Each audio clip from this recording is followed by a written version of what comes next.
यतिखेरको बसाइमा फेरि पनि उपस्थित भएको छु र आजको टपिक चाहिँ अब यो कार ब्लकमा दुबईबाट जुन रवि लामिछानेलाई चाहिँ हिजो गिरफ्तार गरिएको भन्ने हामीले जुन भिडियो प्रत्यक्ष देख्न पायौँ र जुन पुलिस डिएसपी भनुदाहरूको टोली आएर चाहिँ नै रवि लामिछानेको निवासमा आएर चाहिँ आतंकवादी चाहिँ उनीहरूले चाहिँ रवि लामिछानेलाई पक्रेर लिएर गएको दृश्य हामीले देखिरहेका छौँ र जुन कुरा त्यहाँका कार्यकर्ताले सोधिरहेका थिए जुन डिएसपीको जुन भनाइ थियो रवि लामिछानेको अन्तिम इच्छा के छ सोध्न लाउनुस् भनेर चाहिँ जुन मृत्युदण्ड दिन लागेको मानिसलाई चाहिँ उहाँहरूले चाहिँ उसले चाहिँ जुन किसिमको अभिवादन दिएको छ त्यसमा एकदमै घोर विरोध छ हैन। हामी पुलिसलाई सघाउनु पर्छ भन्ने कुरो उहाँले राम्रै तरिकाले भनिराख्नु भएको थियो रवि लामिछानेज्यूले। तर पनि त्यहाँको जुन खालको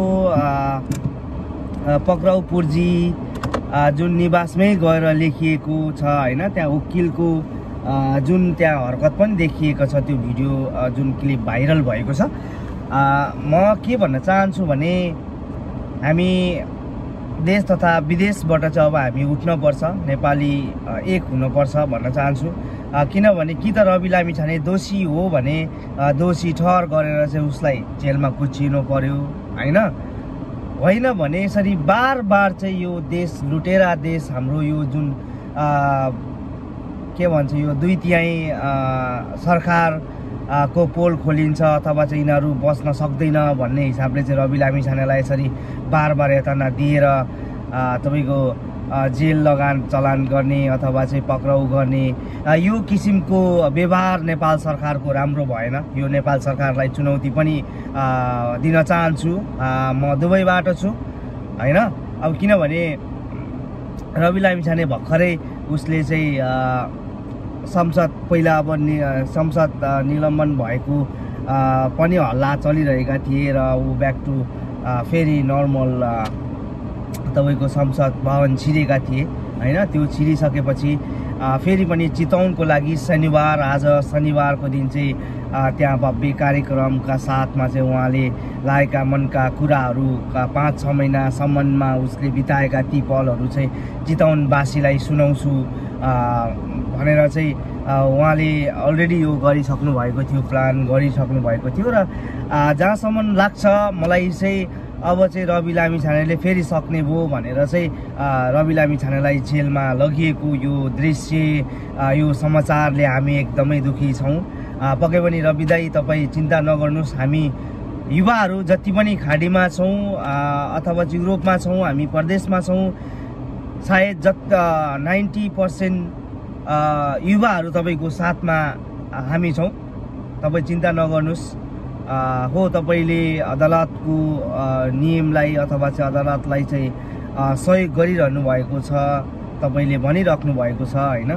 त्यो कुराले पनि तपाईँको जुन हिजोको दृश्य देख्दाखेरि एकदमै र यो कुराहरूले गर्दाखेरि एकदमै हामी दुखी छौँ र नेपाल सरकारलाई यही भिडियो मार्फत म सन्देश भन्न चाहन्छु कि रवि लामिछाने साँच्चीकै दोषी हो भने अथवा चाहिँ तिमीहरूलाई रवि लामिछानेसँग केही पनि डर छैन भने, रवि लामिछानेले सक्छ भन्ने डर छैन भने, तिमीहरूको हिम्मत छ भने रवि लामिछानेलाई छोडेर देखाऊ र रवि लामिछानेलाई राम्रो काम गर्न लगाऊ अथवा चाहिँ रवि लामिछानेलाई सान्त्वना दिएर चाहिँ अगाडि बढ्न लाउने हिम्मत छ भने ठिक छ। हामी सरकारलाई 2/3 दललाई पनि हामीले ठिक छ हामी सपोर्ट गर्छौँ। तर यदि होइन भने अब चाहिँ यो 2/3 सरकार तिमीहरूलाई अब चाहिँ हामीले देश निकाला गर्नुपर्ने अवस्था अब सिर्जना भइसकेको छ र अब हामी सबै नेपाली दाजुभाइ तथा दिदीबहिनी आमा बुवा लगायत सम्पूर्ण देशप्रेमी हामी नेपालीहरू अब जागौँ न। अब हामी जागेर चाहिँ देश तथा विदेशदेखि अथवा चाहिँ कुनै पनि कुनामा बस्नुभएका हामी नेपाली दाजुभाइ दिदीबहिनीहरू अब हामी सबै अब अहिले त हाम्रो सामाजिक सञ्जालबाट पनि सुनिनेछ, देखिनेछ, भोगिनेछ।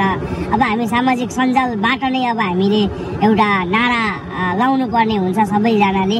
अब चाहिँ देशबाट यी दुई त्याई दल अथवा चाहिँ यी ठुला माछा बनाउँदाहरू, यी देशका भ्रष्टाचारी दलालहरूलाई चाहिँ अब हामीले देश निकाला गर्नुपर्छ र यो अब चाहिँ हामीले एकजुट भएर हामी एकबद्धता भएर चाहिँ हामी उठाउन नेपाली हामी सबैजनाहरू।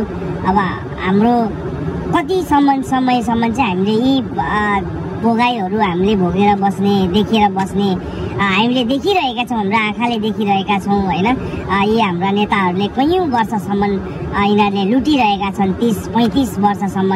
ल ठिक छ, 30-35 वर्षसम्म हामी युवाहरूलाई थाहा थिएन, बुवा मम्मीहरूले चाहिँ यिनीहरूलाई देशका लागि यिनीहरू राम्रा हुन् भनेर यिनीहरूलाई चुने। अब हामी युवाहरूले यिनीहरूलाई फाल्नुपर्छ र हामीले चुन्ने हो कि अब हामीलाई पनि त दिनु पर्यो नि त। जनताको हक छैन, अब हामीले जनताहरूको लागि चाहिँ अब हामी सबैजनाबाट गर्नुपर्ने हामी जनताले नै हो नि त होइन। अब हामी जनताले नै अब चाहिँ यी भ्रष्टाचारी नेताहरूलाई देश निकाला गर्नुपर्छ। म केपी ओलीज्यू, शेरबहादुरज्यू, प्रचण्डज्यूलाई यहीँबाट म चुनौती दिन चाहन्छु। तपाईँहरू राम्रोसँगले देश निक्लिने अथवा घरमा बस्ने कि अब चाहिँ हामी कर्कलामा अठाएर चाहिँ जबरजस्ती तिमीहरूलाई देश निकाला गर्नुपर्ने हो। यो भिडियो सक्दो सेयर गर्नु होला गाइस, सक्दो सेयर गरेर केपी प्रचण्ड सेरेसम्म यो पुगोस्, गगनसम्म पनि यो भिडियोहरू पुगोस्। अब तिमीहरूले यो देश चलाउन सक्दैनौ, अब तिमीहरूले युवालाई देश छोडिदिनुपर्छ। अब अहिले जति पनि राजावादीहरू भनिरहेका थिए, राजावादीहरू का लागि पनि तिमीहरूले केही गर्न दिएनौ।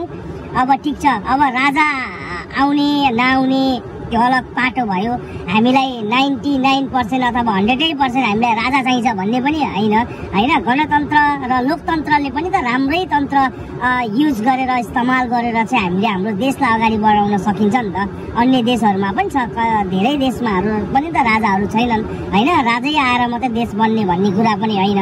तर म राजावादी पनि होइन, राजा आउनुपर्छ, आयो भने पनि ठिक छ, मलाई त्यो कुनै पनि गुनासो छैन होइन। तर गणतन्त्र लोकतन्त्रले पनि त राम्रो हुन्छ कि राजाले देश बेचे अथवा देश बिगार्यो भनेर तिमीहरू आएका होइनौ, गणतन्त्रवादीहरू तिमीहरू आएका होइनौ, सेरे केपी ओली तिमीहरू प्रचण्डहरू तिमीहरू 10 वर्ष जनयुद्ध गरेर चाहिँ देशलाई अगाडि बढाउँछु भनेर तिमीहरू आएका होइनौ। र अहिले आएर त तिमीहरूले नै यसरी देश लुटिरहेका छौ भने र राम्रा काम गर्न आउने व्यक्तिहरूलाई पनि तिमीहरूले खुट्टा तानेर तिमीहरूले जबरजस्ती तिमीहरूलाई हटाउन पन्छाउन खोजिरहेका छौ भने अब जनताहरू जाग्छौ। अब जनताहरू जागेर अब तिमीहरूलाई चाहिँ देश निकाला अब पक्कै पनि गर्नेछौ। एक दिन अब अलिकति ढिला होला, 1 वर्ष 2 वर्ष 3 वर्ष 4 वर्ष 5 वर्ष लाग्ला, तर तिमीहरूको समय सक्यो। अब तिमीहरूको यो 4-5 वर्ष भन्दा समय छैन। अब तिमीहरू नेपालीहरू जागियो कि अब नेपालीहरू कुनै पनि अब कमजोर छैन, भेडा छैन क्या। अब जहाँसम्म लाग्छ हामी जनताहरू योभन्दा अगाडि भेडा भएर तिमीहरूलाई भोट हाल्यौँ होइन, भोट लगाएर जितायौँ। तिमीहरू कुर्सीमा आनन्द बसेर तिमीहरूका छोराछोरीहरू चाहिँ युरोपमा पठाएका छौ। हामी खाडीमा दुःख गरिरहेका छौँ, हामी खाडीमा पसिना बगाइरहेका छौँ। तिमीहरूको छोराछोरी युरोप, लन्डन, बेलायतमा तिमीहरूले पढाइरहेका छौ। तिमीहरूले देश लुट्दै तिमीहरूले चाहिँ विदेशमा लगानी गर्ने, अनि हामी यहाँ खाडीमा बसेर तिमीहरूलाई पैसा रेमिटेन्सबाट तिमीहरूलाई बचाइराख्ने ठुक्क नालायक सरकारलाई यो चुनौती होस्। ठिक छ, भोलि गएर चाहिँ अब यदि रवि लामिछाने निस्केन भने अब हामी सब जनता देशका देशभक्ति नेपालीहरूले अब तिमीहरूलाई निकाल्ने छ। यो यकिन गरिराख, तिमीहरूको अब दिन सक्यो। अब यो अब धेरै दिन तिमीहरू टिक्दैनौ। अब तिमीहरूको उमेर पनि त 70, 75, 80 वर्ष पुगिसक्यो। तिमीहरू बाँच्ने भनेको पनि अब धेरै बाँचौला, 10 वर्ष बाँचौला के। तर तिमीहरू मर्नुभन्दा अगाडि नै तिमीहरूलाई देश निकाला गर्नुपर्छ के। पक्कै पनि यो भिडियो सक्दो सेयर गर्नु होला गाइस। सबैजनाले यो भिडियो सेयर गरेर चाहिँ ती दलालहरू, ती भ्रष्टाचारी, ती विदेशी भ्रष्टाचारीहरूसम्म यो भिडियो पुगोस्। म यही भन्न चाहन्छु, तिमीहरूले यस्तै सब हाम्रो अहिले जुन जति पनि प्रधानमन्त्रीहरू देशका जुन दलालहरू यिनीहरू मरिसकेपछि मात्रै यिनीहरूले प्रधानमन्त्रीका जुन पदहरू त्यागिरहेका छौ, त्यो हुन दिँदैनौ। अब तिमीहरू मर्नुभन्दा अगाडि नै तिमीहरूले यो प्रधानमन्त्रीको अथवा चाहिँ तिमीहरूको यो पद तिमीहरूको खारेज हुनुपर्छ, तिमीहरू मर्नुभन्दा अगाडि। बुझ्यौ, तिमीहरू किरा परेर मर्छौ के। अब हामी देश, मेरो यो पीडा अहिले बोलिरहेको छु क्या, म खाडीमा बसेको 10 वर्ष 15 वर्ष भइसक्यो। मैले रेमिटेन्सबाट कति मैले रेमिटेन्सहरू मैले यहाँ बुझाइसकेँ होला क्या तिमीहरूलाई। यो याद गरेका छौ, तिमीहरूको छोराछोरीहरू तिमीहरूको बेलायतमा पढिरहेका छौँ। हामी यहाँ दुःख गरेर हामीले पनि त पढेका छौँ नि त, हामीले पढेको छैनौँ, हामीले पनि पढेका छौँ। तिम्रो छोराछोरीले जस्तो पढ्न त सकिएन, किनभने हामी गरिबी जनतालाई मारेर तिमीहरूको छोराछोरीलाई माथि पुर्याएर तिमीहरूको